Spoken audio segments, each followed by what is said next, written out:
January 24th here in southern Ontario, Canada. So as I'm trying to get caught back up this afternoon on what's happening with the federal court ruling regarding the invocation of the Emergencies Act. So I just saw an interview on, I believe it was CBC, with the head of the Constitutional Foundation and the member of Parliament that was sitting in Ottawa. It was his riding during the Freedom Convoy. Now, I don't know how this Liberal or any Liberal can say anything he said here with a straight face. Let's run through some of the things he said. First off, there were those nasty flags. You know the ones I mean?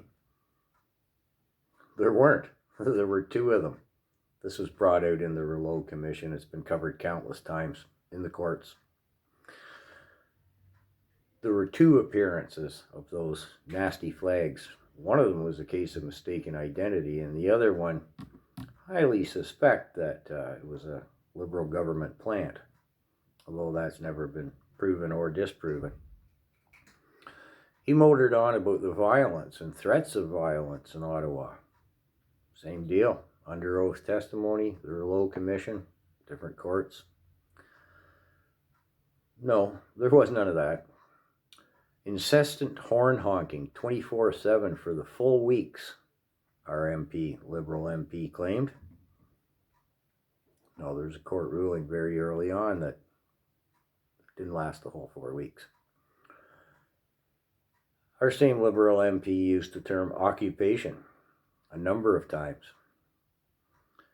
Now, there's been more than one judge in various court affairs related to this who have said the term occupation is not applicable.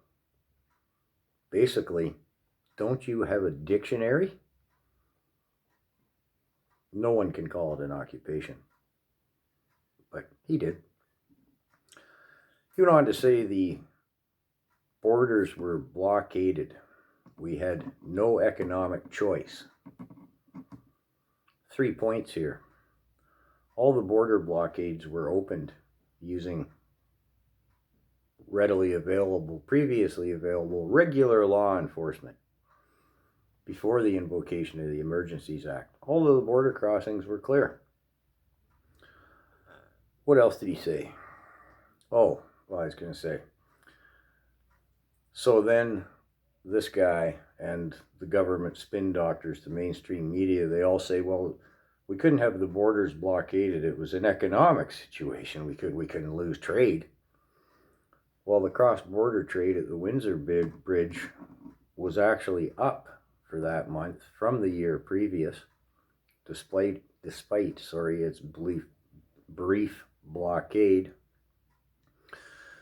And most importantly, because Freeland's been on about it, our Deputy Prime Minister, the economics of having, well, you can't have a street shut down. Invoke the Emergency Act because we can't afford it. It's an economic thing. Nowhere in, near, related to the Emergencies Act does it say anything about economics. Not a hint of it. We know what wording there is in the Emergencies Act, as in what constitutes it meeting the threshold. Nothing in there about money, folks.